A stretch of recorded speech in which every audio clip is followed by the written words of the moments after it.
The wilderness does not care about your plans. It has its own rules. In January 1959, 9 young hikers learned this lesson in the most brutal way imaginable. They were students, full of life and adventure, led by a man named Igor Dyatlov. Their goal was a tough winter expedition through Russia's Ural Mountains. They were skilled, they were prepared.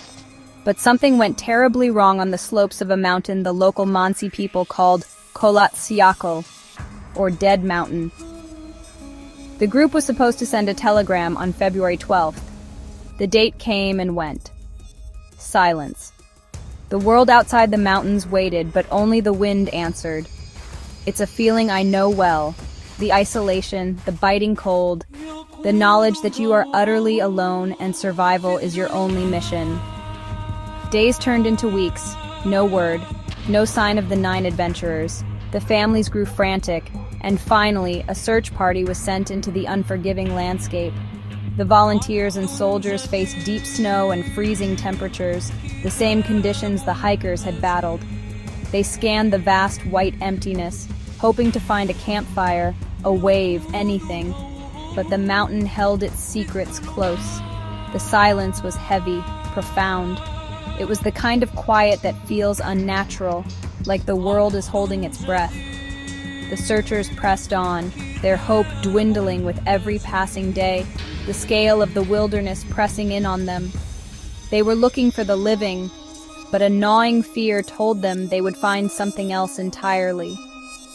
On February 26th, they found it. The tent. It was pitched on a windswept slope, a lonely beacon in a sea of white. But the sight brought no relief.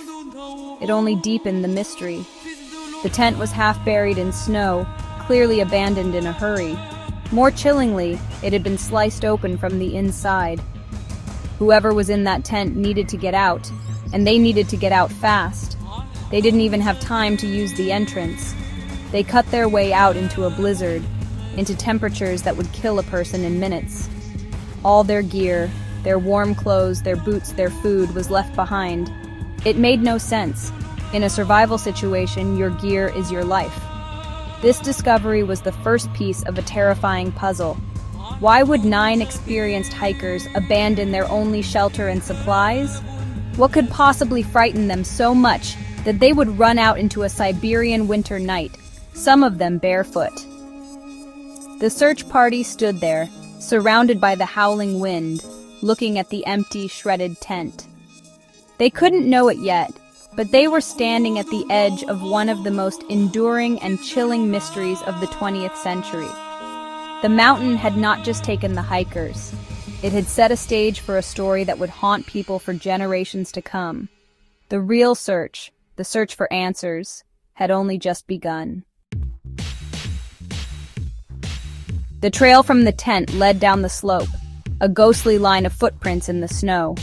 The searchers followed it, their hearts pounding. The footprints showed people walking, not running, but they were headed away from safety, towards a sparse tree line over a mile away. It was there, under a towering cedar tree, that the first bodies were found. Yuri Doroshenko and Yuri Krivonishenko. They were stripped down to their underwear. The branches of the cedar above them were broken, suggesting someone had tried to climb it, perhaps to get a better view or escape a threat. A small, sad fire had been built at the base of the tree, its embers long dead. These 2 had died of hypothermia. Freezing to death is a brutal way to go. A few days later, 3 more bodies were discovered between the cedar tree and the camp. It was Igor Dyatlov, the group's leader, Zinaida Kolmogorova, and Rustam Slobodin. They seemed to have been trying to make it back to the tent, a desperate final crawl towards warmth and shelter. They were better dressed than the first 2, but still not equipped for the killing cold. Slobodin had a fractured skull, but like the others, the official cause of death was hypothermia. They had fought for their lives. They had crawled through the snow inch by inch until the cold finally won.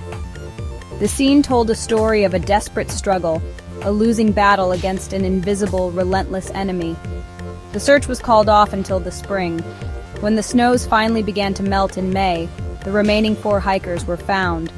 They were in a ravine, buried under more than 10 feet of snow, not far from the cedar tree. And what the rescuers discovered here turned a strange tragedy into a truly horrifying mystery. These 4, Lyudmila Dubinina, Alexander Kolovatov, Nikolai Thibault Brignol, and Semyon Zolotaryov, had suffered catastrophic injuries.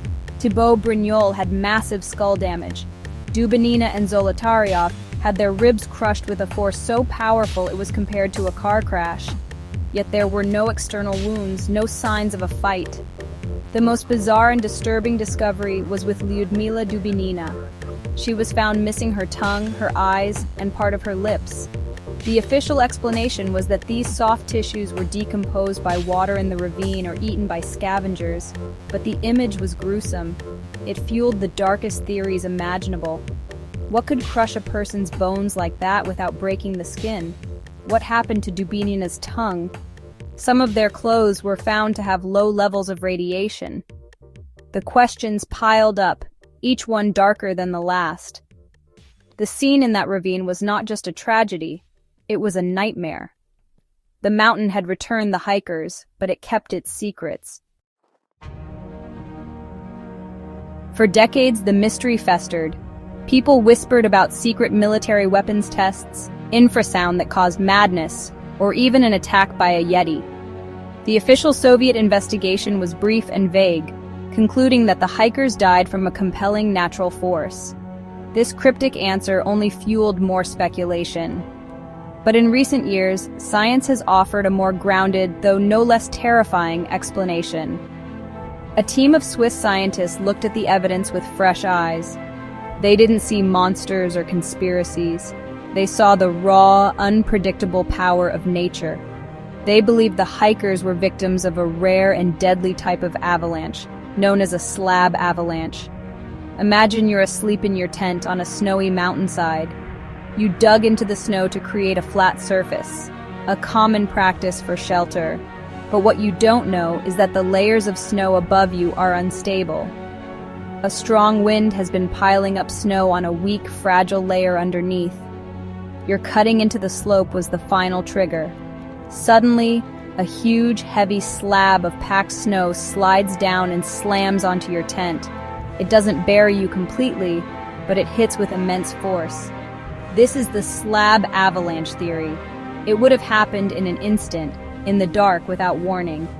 It explains the devastating internal injuries, the crushed ribs, the fractured skulls, without any external signs of a struggle. The chaos that followed would have been absolute hell. Pinned down by the weight of the snow, injured and plunged into darkness, the hikers would have panicked. This is survival at its most primal level. They couldn't get to the entrance, so they did the only thing they could. They cut their way out. Disoriented and in shock, they stumbled out into the freezing night. Some were already gravely injured. The others were trying to help them. They moved away from the tent, not because they were crazed, but because they feared a second, larger avalanche. They were trying to get to the relative safety of the tree line. The paradoxical undressing of the first 2 bodies is a known, tragic symptom of severe hypothermia, where victims feel intensely hot right before they die. This theory connects the dots in a logical, chilling way. The initial impact of the slab, the panicked escape, the horrific injuries, the desperate attempt to build a fire, and the slow, agonizing death from cold. Recent expeditions to the pass have even found evidence of these small, delayed slab avalanches, which can happen hours after a storm and leave little trace. It paints a picture not of a monster, but of a perfect storm of bad luck and the brutal indifference of the wilderness. The hikers weren't driven mad. They were fighting for their lives against an enemy they couldn't see or understand. It was a battle they were destined to lose from the moment the snow above them gave way. Even with a strong scientific explanation, the story of Dyatlov Pass refuses to fade away. It's more than just a cold case. It has become a modern legend. The unexplained details, like the missing tongue and the traces of radiation on the clothes, still fuel doubt and keep alternative theories alive. For some, the avalanche theory feels too simple, too neat to explain the sheer terror that the scene suggests. Was it a secret weapons test gone wrong? An encounter with something truly unknown? These questions linger in our collective imagination because they speak to our deepest fears of the unknown and the untrustworthy nature of official stories. The emotional heart of this tragedy is what truly makes it unforgettable. These were not just names in a cold case file. They were bright, brave young people at the start of their lives. They were friends, sons, and daughters. You can see it in their photographs, found in a camera roll recovered from the tent. They are smiling, laughing, full of the joy of adventure. They look just like us. Their story is a powerful reminder of human vulnerability. No matter how skilled or prepared you are, the wilderness is always stronger. It's a somber lesson that resonates with anyone who has ever stood in the face of nature and felt small. Today, a memorial stands in Yekaterinburg, Russia, with the faces of the 9 hikers carved into stone. It's a tribute to their adventurous spirits and a permanent reminder of their tragic end. The pass itself was officially named Dyatlov Pass in their honor. It draws tourists and investigators, all trying to feel a connection to that fateful night, to stand on that slope and try to comprehend what happened. The story has been told in books, documentaries, and films, each one trying to piece together the final, terrifying hours of the Dyatlov group. It's a human story of courage, terror, and ultimately of loss. The grip of Dyatlov Pass on our imagination shows that we are haunted not just by what we know, but by what we can never know for sure. The scientific theory of a slab avalanche provides the most likely answer, a logical sequence of events born from wind, snow, and gravity. But it can never truly capture the sheer human terror of that night. The final thoughts of 9 friends, dying in the dark, miles from safety, will forever remain a secret held by the silent, frozen mountain. And that is perhaps the most chilling part of all. The final answers are etched in ice, and they will likely stay there forever.